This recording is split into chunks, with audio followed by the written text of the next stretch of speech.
एक एक कोट पंचायत का विकास लिखेंगे, जो हुआ नहीं कभी वो इतिहास लिखेंगे। एक बार मौका देना शफीक भैया को, शफीक भैया जनता के एक एक पैसों का हिसाब लिखेंगे। अब की जीत के आई चाचा चाची वोट दैदा, अब की जीत के आई चाचा चाची वोट दैदा, शफीक भैया सपोर्ट कैदाना।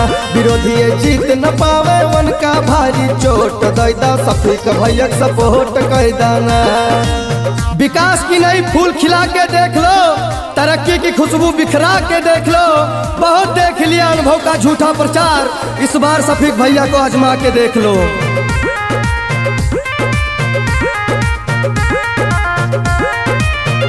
शफीक भैया बने प्रधान, पिछड़न कहे बानी मकान।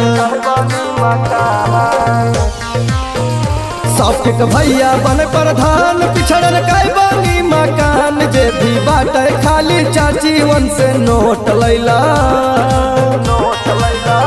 बाटे जे भी खाली चाचा वन से नोट लैला। भैया तनी सपोर्ट कैदाना, विरोधी जीत न पावे उनका भारी चोट दैदा, शफीक भैया सपोर्ट कैदाना।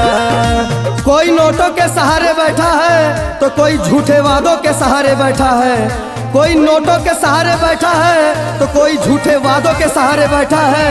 कोई जाकर कह दो उनसे चुनाव शफीक भैया ही जीतेंगे, जो जनता के दिलों में हौसलों के सहारे बैठा है। घर घर तक बिजली पहुँचैबे, आरसीसी पक्की बनवैबे। एक बार प्रधान बनाओ फिर मजा करो।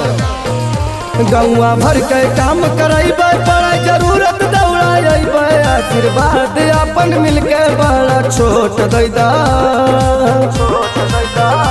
आशीर्वाद अपन मिलके बड़ा छोट दैदा, शफीक भैया सपोर्ट कैदाना। विरोधी जीत न पावे उनका भारी चोट दैदा, शफीक भैया सपोर्ट कैदाना। गांव घर का विकास हो अगर आपका ये सपना है, गांव घर का विकास हो अगर आपका ये सपना है, तो एक बार शफीक भैया को मौका दीजिए जो आप सबका अपना है।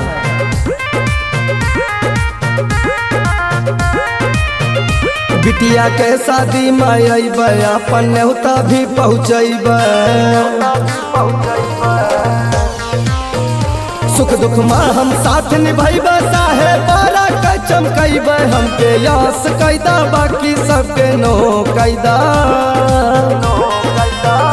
हमके यश कैदा, बाकी सबके नो कैदा, शफीक भैया सपोर्ट कैदाना। विरोधी जीत न पावे उनका भारी चोट दैदा, शफीक भैया सपोर्ट कैदाना।